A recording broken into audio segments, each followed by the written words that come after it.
Me llamo Iván Morales y soy actor, dramaturgo, escritor, director. Me muevo sobre todo entre el teatro, la televisión y el cine. Mi trayectoria es bastante... Toca un poco casi todos los palos, ¿no? Empecé muy pequeño trabajando de actor en televisión, en teatro, en Madrid, en Cataluña, tal. Y muy pronto tenía una vocación de explicar mis propias historias. Aparte, de hecho, gran parte de mi educación artística y emocional viene más de los márgenes, o sea, de radios libres, fanzines, en los que estaba involucrado. Pues si empecé con 8 años a trabajar de actor, antes ya estaba haciendo programas de radios libres en Almería, en Barcelona, por mi familia, ¿no? Porque tenía a mi tío que estaba ahí muy involucrado, y entonces me llevaba tal, y de golpe pues yo empecé a hacer mis cosas y hacía fanzines, dibujaba pues desde fanzines propios a dibujar tebeos para Makoki o revistas así underground. Y mientras tanto, pues también tenía el otro pie en la cultura más mainstream, haciendo pues esto de actor en teleseries y tal, que era una manera mía para yo sacarme pasta y poder comprar una cámara, poder hacer mis primeros cortos y mis cosillas, ¿no? Entonces, a partir de ahí, descubro el teatro, que para mí es un gran cambio, porque antes de eso, pues no deja de ser una manera de ganar pasta, pero cuando empiezo a hacer teatro, empiezo a coger, con 12 años estreno una obra en el Romea y empiezo como a cogerle amor y respeto a un oficio y entender también el rito teatral, que es lo que podía aportarme a mí, las herramientas que me podía dar a mí y lo que podía dar a la gente, ¿no? Y mientras tanto, pues empiezo a escribir también mis guiones, escribo el guion del Truco del Manco, escribo el guion de otra que se llama Mi Dulce, y intento como llevar un poco al audiovisual y a la cultura también más popular, pues un poco todo ese bagaje, ¿no? Pues intentamos, de hecho, el Truco del Manco es un buen ejemplo, ¿no? Intentamos hacer una peli que hable del hip hop, que hable de una diversidad racial que no encontrábamos representada en la cultura más masiva, ¿no? Y de hecho, hablo mucho con Zanú, ¿no? Con Santiago, es como, hostia, abrimos una puerta que no se ha acabado de seguir, ¿no? Y yo sí que un día hago un cambio ahí, y es que me atrevo a dirigir teatro también, ¿no? Yo venía a dirigir muchos cortometrajes, escribir películas y tal, pero el teatro me daba mucho respeto y me atrevo a dirigir teatro con 29 tacos y así, y ahí pues se me cambia un poco, ¿no? el suelo. Coincide con la crisis económica, con lo que empezamos a hacer teatro de guerrilla y a un poco fruto de la frustración de no poder hacer nuestras historias como queríamos, ¿no? Pues usamos eso a favor. Y eso me ha llevado a estar 10 años dirigiendo, escribiendo teatro pues sin parar. Y en todo tipo de formatos, desde lo más inmersivo ¿no? Como a un palmo del público y en entornos muy pequeños y tal, hasta las cosas de encargo más masivas que me han podido proponer, que me han también servido para ir avanzando en el oficio, ¿no? Y es un poco mi perfil, o sea, es un poco mi trayectoria, ¿no? Siempre esa combinación, ¿no? Extraña entre no dejar de ser el chaval que hacía radios libres, que con suerte te podía escuchar una persona en la playa por casualidad y te llamaba, hostia, he oído tu programa, tal. Y el chaval que también pues entendía que para ganarse la vida y también para hacer cosas con un poquito más de salida, pues eso, ¿no? De golpe pues tenía que hacer culebrones o tal, ¿no? Y también sentía que podía aportar ahí algún tipo de transformación, ¿eh? O sea, como, bueno, ir generando relato, ¿no? Que es un poco una de las cosas que yo creo que tenemos, que ahora nos toca hablar y que creo que según tus preguntas, más es un concepto que me vuelve muy repetidamente, ¿no? Eso soy yo un poco, a mi nivel artístico.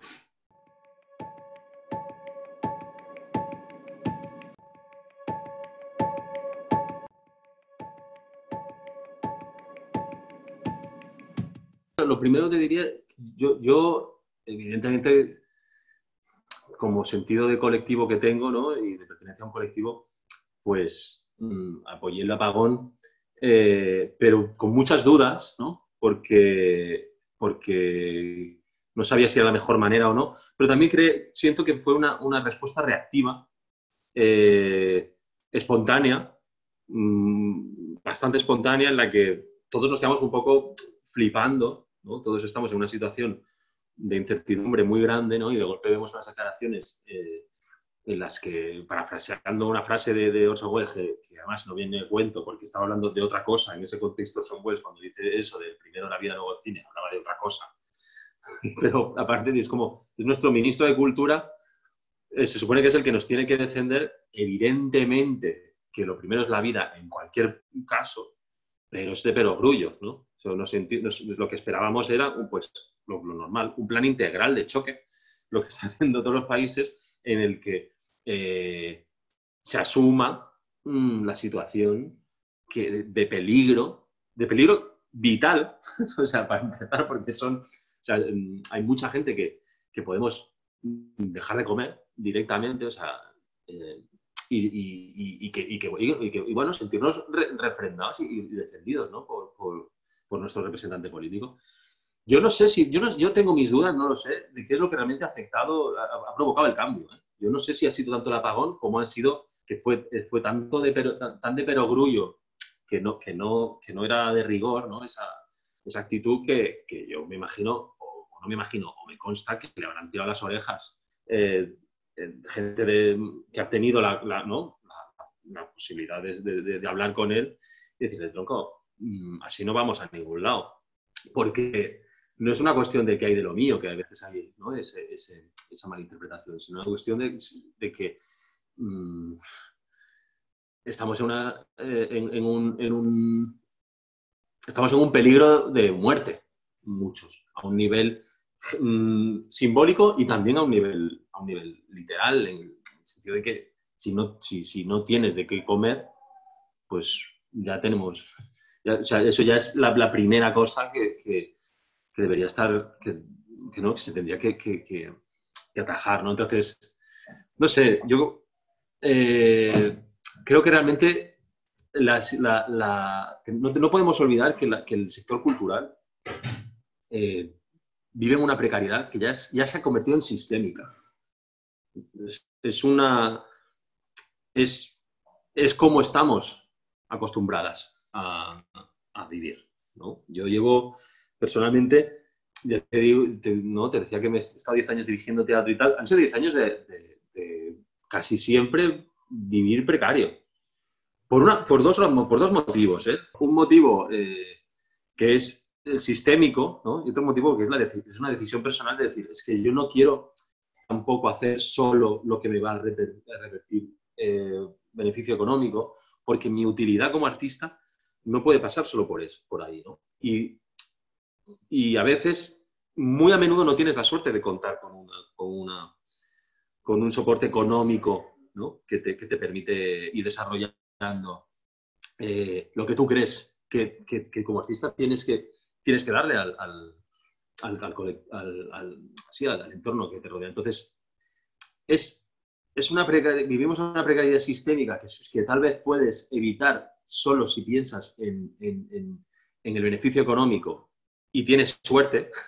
Entonces, a lo mejor, pues sí, puedes dedicarte a hacer solo cosas que den beneficio, si tienes la suerte de lograrlo. Pero aún así, ese es el lugar de realmente la cultura, ¿no? O sea, entonces estaríamos hablando de una cultura que directamente estuviera dirigida por el beneficio, ¿no? Tangible, inmediato, ¿no? Y evidentemente, ¿quién decidiría eso? Pues las multinacionales o los gobiernos que quieran captar a gente que solo relate su propio discurso, ¿no?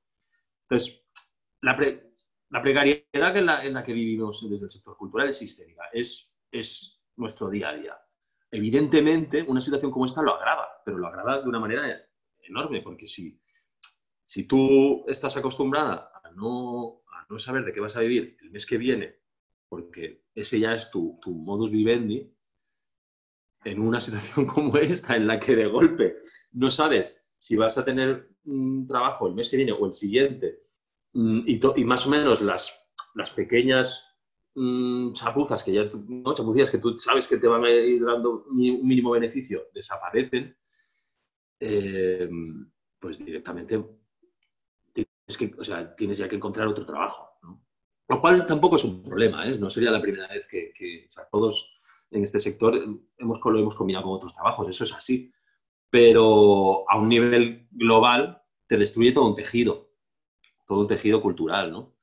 La incertidumbre en la que vivimos ahora, y más desde el sector del teatro, o música, ¿no? La gente que hace conciertos, que después de la crisis económica, realmente los músicos solo sacan beneficio prácticamente con la música en vivo, ¿no? Los cines, ¿no? Las salas de exhibición. O sea, todos los lugares de encuentro de las personas, estamos en una incertidumbre absoluta, porque no sabemos si se va a poder abrir un teatro el mes que viene o de aquí a un año.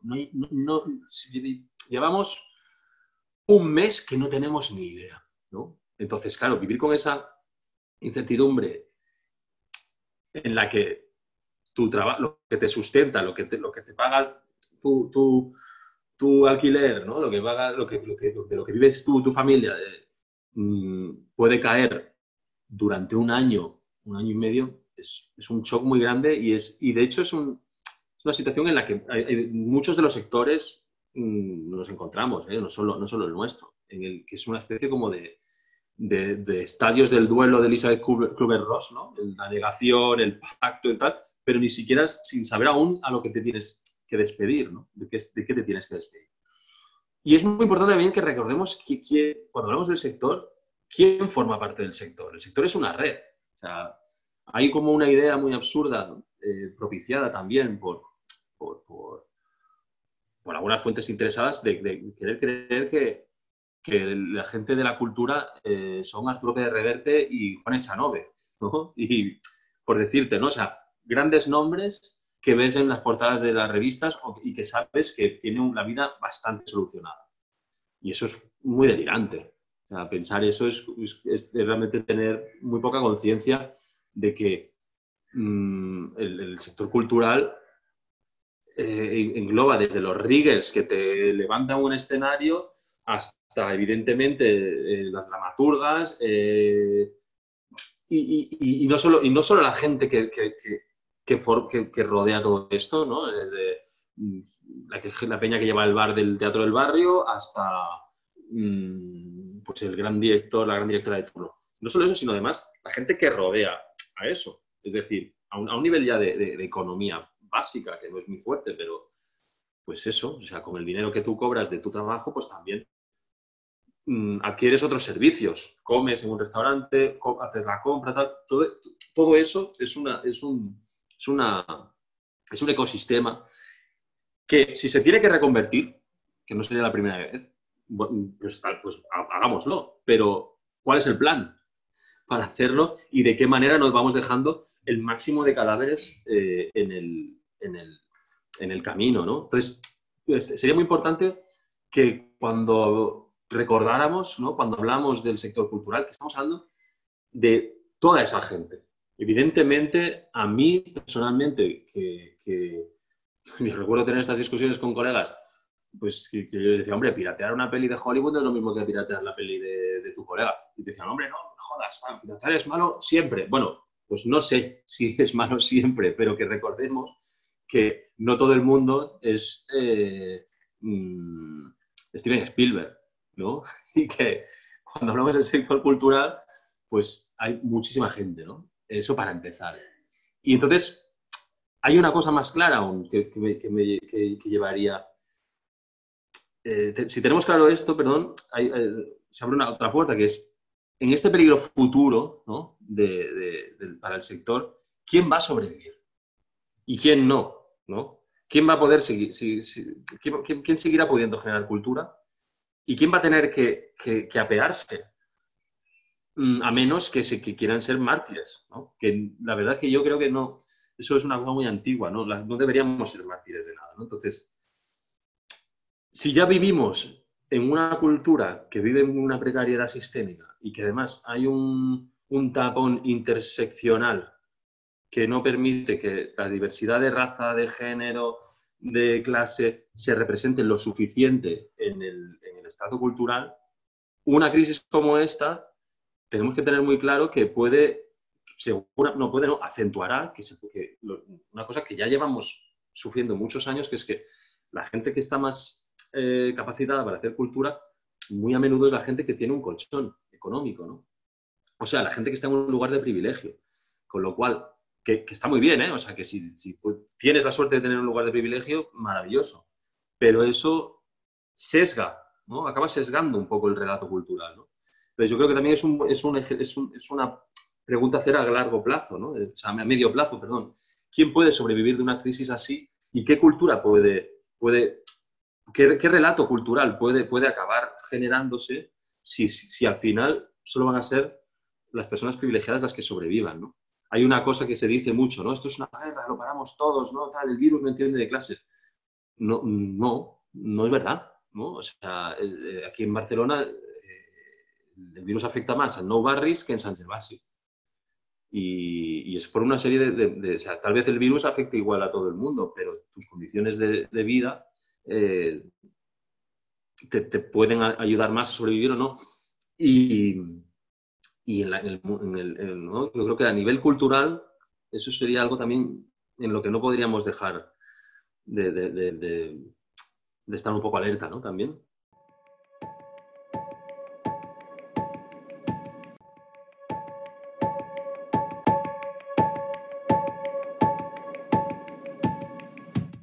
La precariedad está normalizada, ¿no? Es una cosa que es como una familia en la que alguien es violento, ¿no? Pero ya no se cuestiona, ¿no? Porque es lo que ya se da por normal, ¿no? Entonces, es así. O sea, vivimos en una... Por mucho que vamos llamando a la puerta, además en el sector cultural, y aquí puedo ser todo el autocrítico de mi propio sector, que no tengo ningún problema en serlo, ¿no? Es verdad que a veces está esa cosa en la que parece que jugamos a que, ¿no? Somos pueblo, ¿no? Pero hay un punto en el que a veces nos da miedo ser pueblo, como sector, quiero decir. Eh, porque es verdad, porque la precariedad es una cosa que ya es en nuestro día a día. En una situación así es más, bueno, es una oportunidad para cambiar cosas también, ¿eh? O sea, los recursos, lo que tengo que decir es que evidentemente se dedica muy poca pasta a cultura comparado con otros países. Eso es una evidencia. Y yo tampoco memorizo los números, pero si los miras es así, ¿no? O sea, en Cataluña se destina, no sé si era bueno, no me voy a pillar los dedos, pero irrisorio comparado con otros países, ¿no?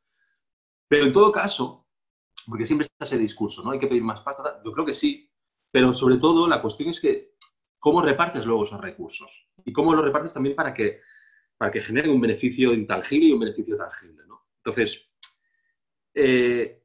yo creo que a veces mi experiencia hasta el día de hoy es que no se fiscaliza suficiente los recursos o sea, muchas veces el discurso está en cuántos recursos se disponen para la cultura, pero no en de qué manera se disponen y de qué manera se fiscalizan, ¿no?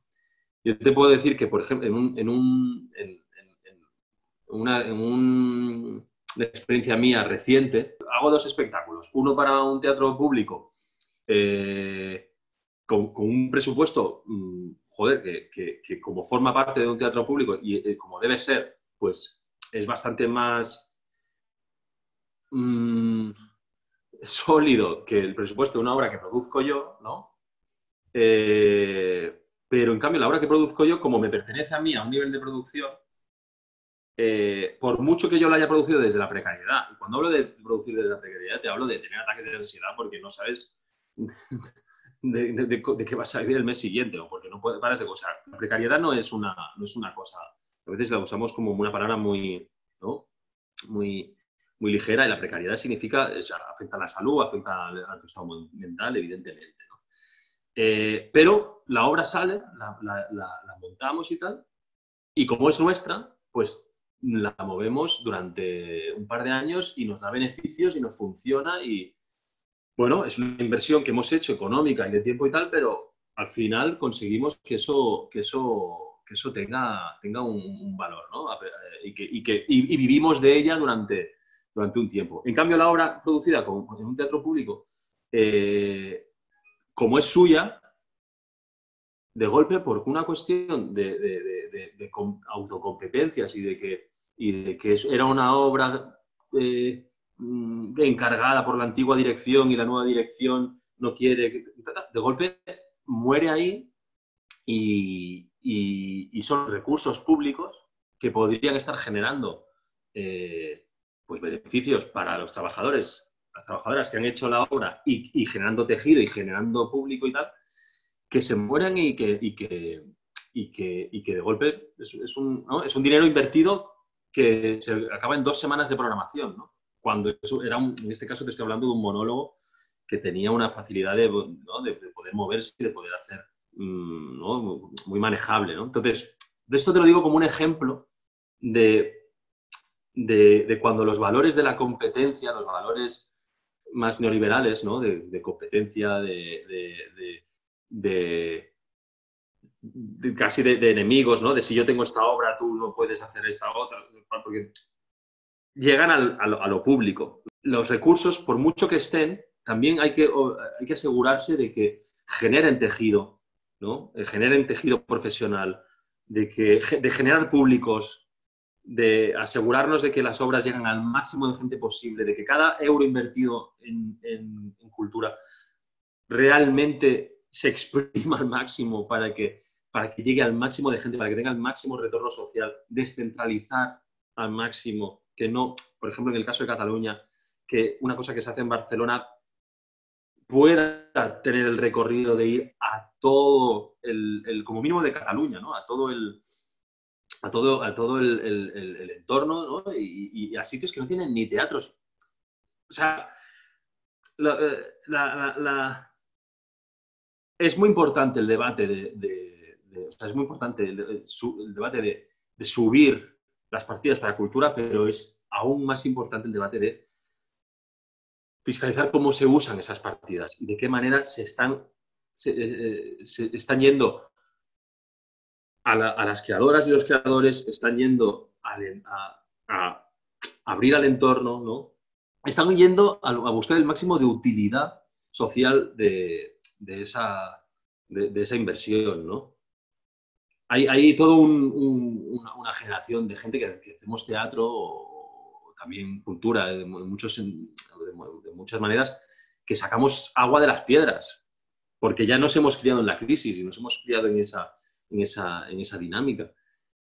Pero a veces nos da la sensación de que nos encontramos con unas instituciones que no tienen tanto esa conciencia, ¿no? de sacarle el máximo de rendimiento, ¿no? al trabajo, que en el fondo tampoco tienen la necesidad de hacerlo, porque ya la precariedad no les afecta, ¿no? Que al final es un poco la clave, ¿no? La ideología no viene dada, la ideología te la dan las circunstancias. Cuando te ves obligado a crear non-stop en un entorno de precariedad, entiendes cuál es la situación de una manera diferente y adquieres también una ideología y una conciencia muy concreta, ¿no? La cuestión es que no solo se va a precarizar la cultura después del COVID, eso es evidente, se va a precarizar la sociedad en general, ¿no? Y yo creo que una de las cosas que es obligatoria por parte de nuestro sector de la cultura es estar ahí, es estar con la gente, ¿no? Y ver de qué manera podemos ser lo más útiles posibles, ¿no? Si está bien, si la gente necesita evadirse, pues a veces es necesario. La gente necesita también entender, ¿no? Poner luz, poner conciencia sobre sus cosas. Pues ese es un poco nuestro trabajo también, ¿no? También una de las cosas que puede dar la cultura a, un, a una sociedad precarizada son herramientas. Una de las cosas más nutricias que yo he hecho como artista en los últimos años es llevar mis herramientas a escuelas, a cárceles, a entornos, algunos con riesgo de exclusión social y otros que no, pero que también necesitan las herramientas que les podemos dar desde el teatro o desde otras disciplinas artísticas, ¿no? Y de alguna manera es un poco entender que en este fango de la precariedad hace mucho tiempo que estamos todas y ahora va a ser más duro. Hay una cosa, por ejemplo, ¿no? que una reflexión que hago, ¿no? Que ahora de golpe los teatros han puesto sus obras en vídeo, ¿no? Debido a la pandemia, ¿no? Los teatros públicos, quiero decir. Y mi pregunta es, hostia, ¿ha tenido que venir una pandemia global para que las obras de teatro pagadas por todos, por todas, una vez ya han dejado de estar en gira o de estar exhibidas, se compartan con la población que con sus impuestos ya las ha pagado, ¿no? Y es ese cambio de chip, ¿no? Que no hace falta que haya una pandemia global para que alguien que no ha tenido el acceso a ver ciertas obras de teatro pueda acceder a ellas, ¿no? Evidentemente el vídeo no es la mejor manera, sí, pues es que es así, pero hay como una ¿no? La pandemia esto lo que ha generado también es como por parte de las instituciones culturales es como una actitud proactiva que es muy positiva, pero que también delata un cierto paternalismo, ¿no? Creo yo, porque es como que no tiene que venir una pandemia global para que las instituciones públicas, culturales, se preocupen de dar un retorno, ¿no? a la población.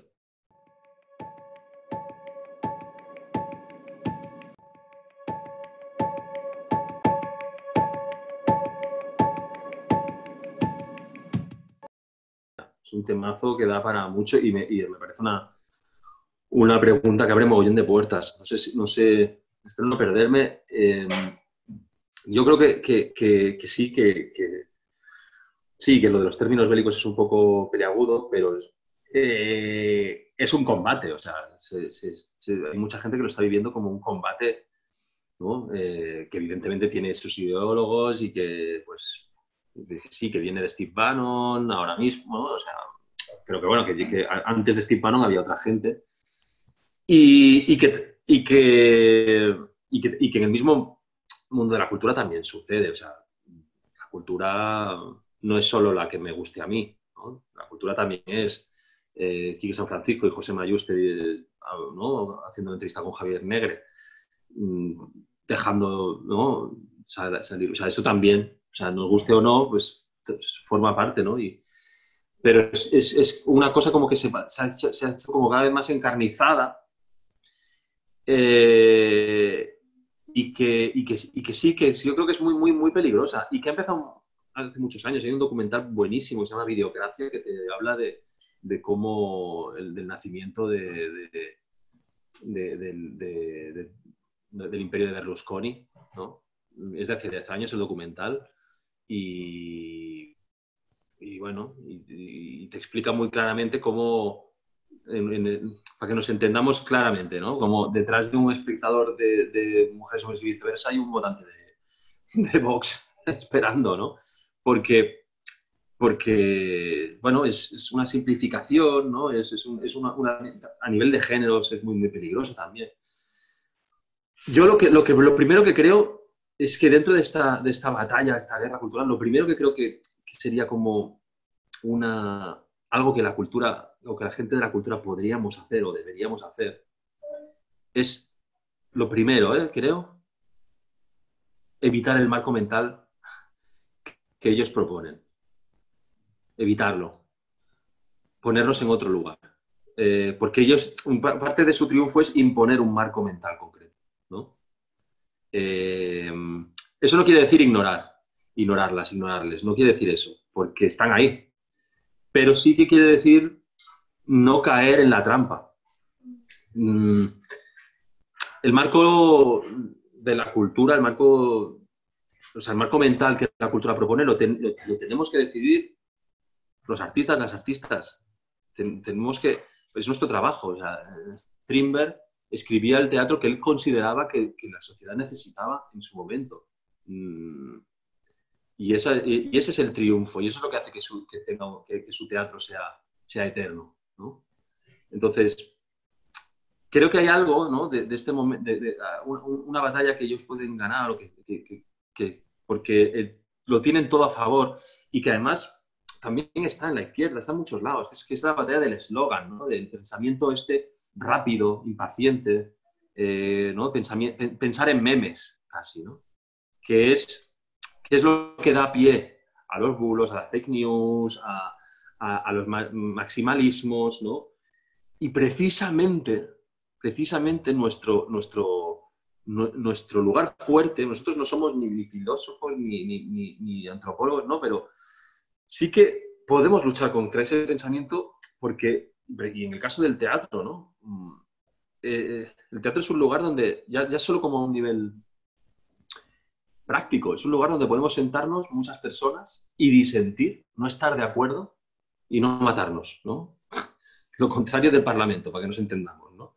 O sea, es un lugar donde se pueden hacer crecer las ideas, donde normalmente en una obra de teatro cada personaje presenta o defiende una idea diferente y estamos durante 2 horas, 1 hora o 2 horas, compartiendo diferentes puntos de vista en comunidad y desarrollando pensamiento, ¿no?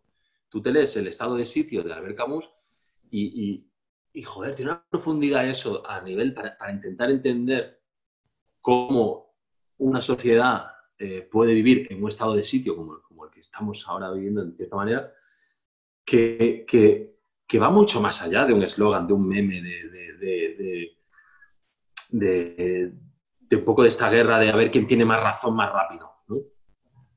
Y yo creo que lo primero que a veces nos olvidamos y que tenemos que ser ahí, a lo mejor ahí yo soy muy romántico, pero que tenemos que ser muy tenaces, es en eso, en que tenemos nuestro oficio, está en ese reducto de reflexión y de experiencia, porque además proponemos experiencias que van más allá de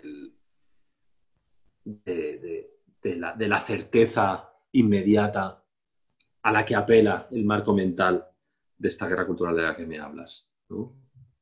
De estos blancos o negros, estas cosas, ¿no? Esta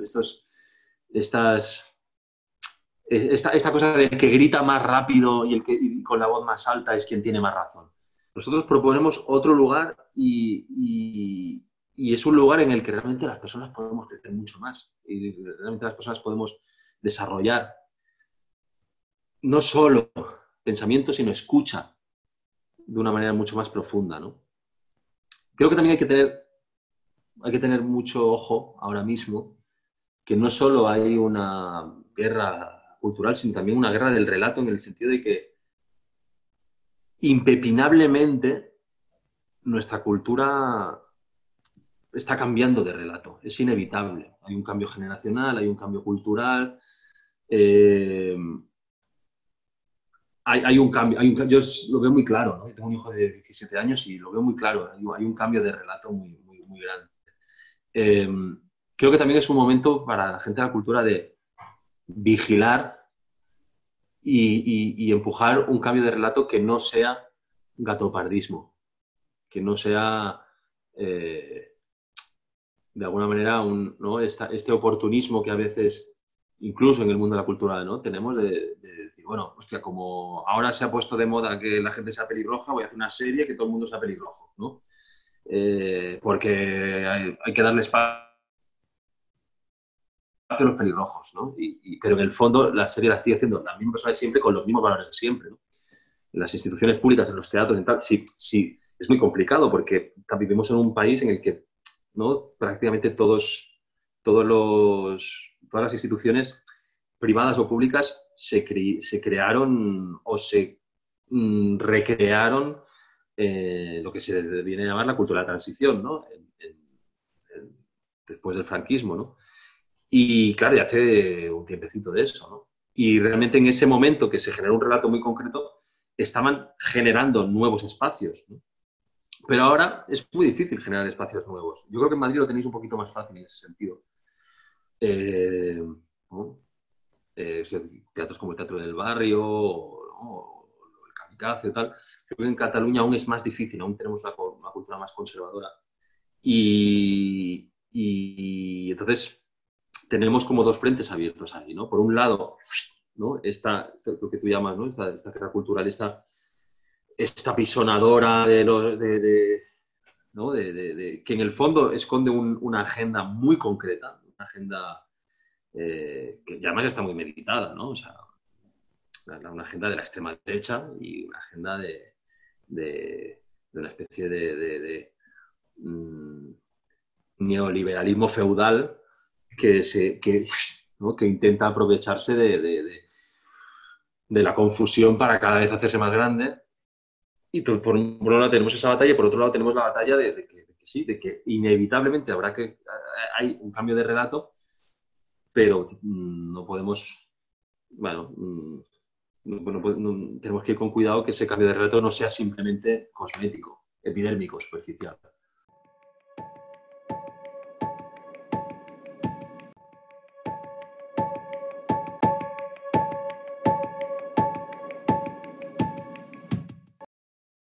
Esto es atávico en nuestro país y evidentemente se acentuó con la entrega de los Goya que presentó Animalario. O sea, es un punto de inflexión, yo creo, en el que decidieron que, porque para ellos también ¿no? La cultura es el cine, ¿no? Lo de la cultura, el cine, la ceja, ¿no? Pero que fue un punto de inflexión muy claro en una corriente que es así desde el principio o sea, no sé cuándo empezó, pero estamos pues en el país que mató a Lorca, que es una realidad. Pero bueno, lo primero, la pregunta que te dices que les diría, lo primero que te diría nada, porque no son el interlocutor. O sea, evidentemente, si están ahí, pues dialogaremos, pero no les voy a convencer, no les vamos a convencer, lo tienen muy claro. O sea, la gente que está usando esto para incidir en la idea de que somos unos subvencionados y no somos innecesarios y que la cultura lo mezclan con entretenimiento, ¿no? Y que el cine español no les gusta y no sé qué. Este discurso tan de carajillo, ¿no? Los que lo ejercen no les vamos a convencer. Yo no tengo no lo creo, porque lo tienen muy, o sea, ya han pasado la fase, ¿no? Es como yo pues sí, o sea, yo creo en el ser humano y me sentaré a tomar un té con quien sea, mientras no me pegue un guantazo, pero no creo que le vaya a convencer, sinceramente. Lo que sí que le puedo decir es que estamos aquí, hemos estado siempre y seguiremos estándolo. Y que luchamos cuando tú luchas para una cultura pública que le llegue a todo el mundo y que sea útil para la sociedad, también luchas para que sea útil para ellos, también, ¿sabes? Y que yo no tengo ningún interés en que ¿no? Estas cosas que ¿no? les vienen estas paranoias. Ahora quieren educación sexual, quieren que nuestros hijos sean gays. Pues no, lo que quiero es lo que queremos es que tu familia sea feliz y que tengan cultura. Es que, ahí, precisamente esos no creo que sean los interlocutores, simplemente que sepan que no nos vamos, o sea, que no vamos a rendirnos, está clarísimo. Lo que sí, quien sí creo que son nuestras interlocutoras, nuestros interlocutores son el resto. Y el resto sí que tenemos que decirle, no con palabras tanto, sino con hechos, que lo que hacemos tiene una utilidad social. Insisto, no tanto con palabras como con hechos. O sea, que ahora tendremos que hacer teatro en los balcones porque tenemos que estar 6 meses aún que no nos... Pues lo haremos. Si esa es la manera que encontramos de de darle todos los que hacemos cultura, lo hacemos porque nos ha dado algo a nosotras primero, que hemos dicho, hostia, si a mí me da esto, se lo puedo dar al resto de las personas. Si a mí me hace sentir esto, o sea, pero eso como con todo, ¿no? Pues tú con el periodismo, imagino, ¿no? La gente con medicina, o sea, descubres que te puede transformar a ti y dices, ostras, pues yo este regalo no quiero ser egoísta, no me lo quiero quedar solo para mí, lo quiero compartir. Pues eso sí que es lo que yo creo que hay que decir, con hechos, con nuestros actos, ya te digo. Y nos reciclaremos en lo que tenemos que reciclarnos, que lo tenemos que hacer en los terrados, de terrado a terrado, pues lo haremos en los terrados. Escuchemos, ¿no? Escuchemos la necesidad de toda esa gente que podría ser captada por ese discurso. Escuchemos esa necesidad y respondamos a esa necesidad con lo que sabemos hacer, con nuestro trabajo, ¿no? Aprovechemos esto, sí, ¿no? Aprovechemos esta situación para ser más SIUX. Y no lo digo en el sentido de ser más precarios, sino en el sentido de ir más a la raíz y de ser más radicales en el sentido de la raíz, ¿no? Y sí que, por ejemplo, muchas veces, como todo el mundo, las artistas tenemos que pensar en nuestras operaciones bistec, ¿no? Aquellas cosas que nos van a permitir vivir un tiempo para seguir generando otras cosas. Pues a lo mejor ahora no es ese momento de enfocarnos en aquello que nos puede salvar un poco la temporada, sino tenemos que pensar en la acción directa desde lo que sabemos hacer desde la cultura, para ser útiles, para ser lo más útiles posible. Evidentemente, te digo, ¿no? Lo que decía Peter Brook, el teatro no cambia el mundo, pero lo puede hacer mucho más bello. Pues veamos cómo lo podemos hacer mucho más bello para una sociedad que está recibiendo una hostiaca, ¿no? Y evidentemente no vamos a dejar de hacer esto sin dignificar nuestro trabajo, evidentemente, como fuerza trabajadora que somos, vamos a buscar la manera de hacerlo dignificándolo, porque es un oficio que merece tanto respeto como cualquier otro, ¿no? Y yo creo que esa es la manera realmente de combatir toda esa bilis que viene hacia nosotros, ¿no? Un poco hacer aikido, dejarla pasar y decir, ok, muy bien, sigue con tu bilis. Yo voy a seguir con mi curro y si encima mi trabajo te es útil a ti, que tienes, ¿no? Que nos estás atacando, mejor, porque para eso lo hago. De la misma manera, me tomo otro tema, ¿no? Que es el de la sanidad pública. Que la sanidad pública tiene que ser lo mejor posible para que hasta... pues esto, ¿no? El presidente del Reino Unido no, va a la pandemia que haga lo que quiera. Pues también queremos que te salves tú, colega. También queremos que te salves tú. Y la cultura igual.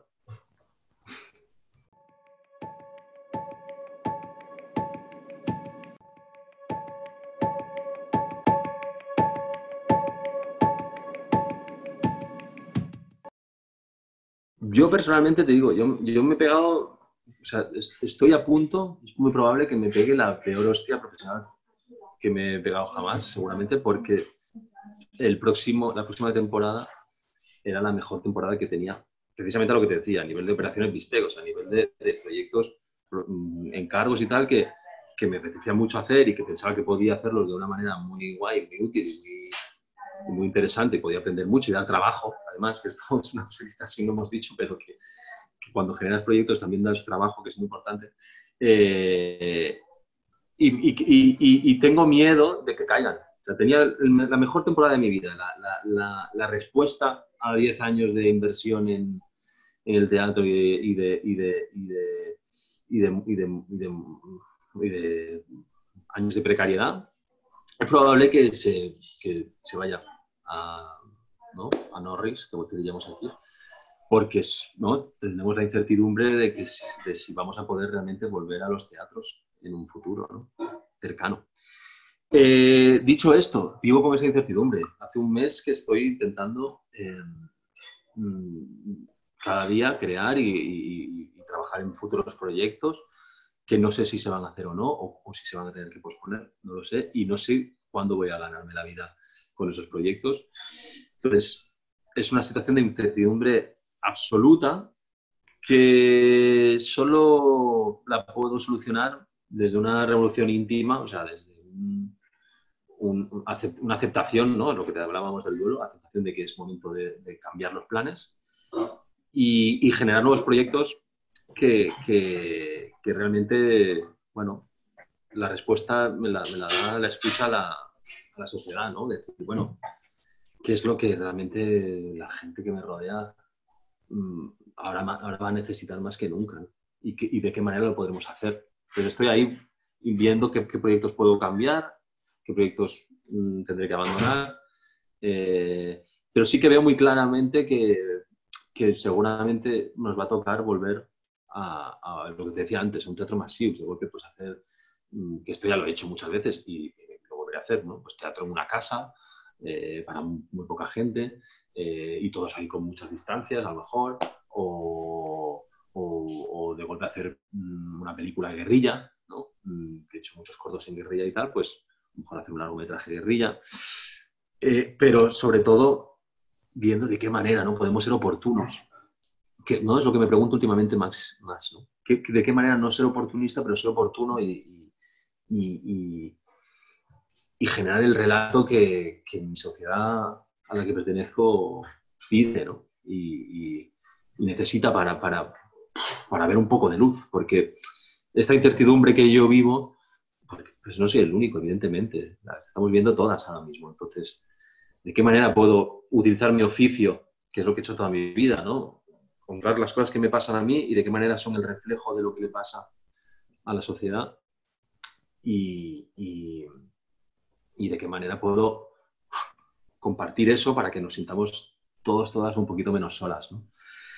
Por suerte, yo te digo, estoy ante posiblemente la peor hostia que me pueda llevar a nivel profesional. Por suerte, tengo que decirte que lo que decíamos antes, ¿no? Nos hemos hecho fuertes en la crisis, tenemos el músculo muy preparado para eso, tenemos una red de talento, de colegas, de energía muy potente y no será la primera vez que la crisis no puede con nosotros. Aún tenemos una cierta juventud como para ir a piñón. Y yendo un poco, ¿no? Yo te lo terminaría aquí, ¿no? Yendo un poco a lo que, ¿no? También lo de las guerras culturales y tal, hay una cosa muy clara, ¿no? Que es que lo que nosotras hacemos intentamos hacer colocar un espejo, ¿no? A nosotras mismas y a la sociedad para conocernos, para aceptarnos, para pacificarnos, para querernos y para hacer comunidad, ¿no? Cuando no te quieres, por el motivo que sea, a ti misma, para que te ponen un espejo ahí, lo primero que quieres hacer es romperlo, ¿no? Bueno, pues tendremos que... Ahora vamos a tener una crisis de amor propio. Si este ya es un país con esa tendencia, pues vamos a tener una crisis de amor propio. Pues ahí tendremos que estar. Y es un poco lo que yo estoy intentando darle vueltas aquí y aquí, de qué manera responder a eso con mi trabajo.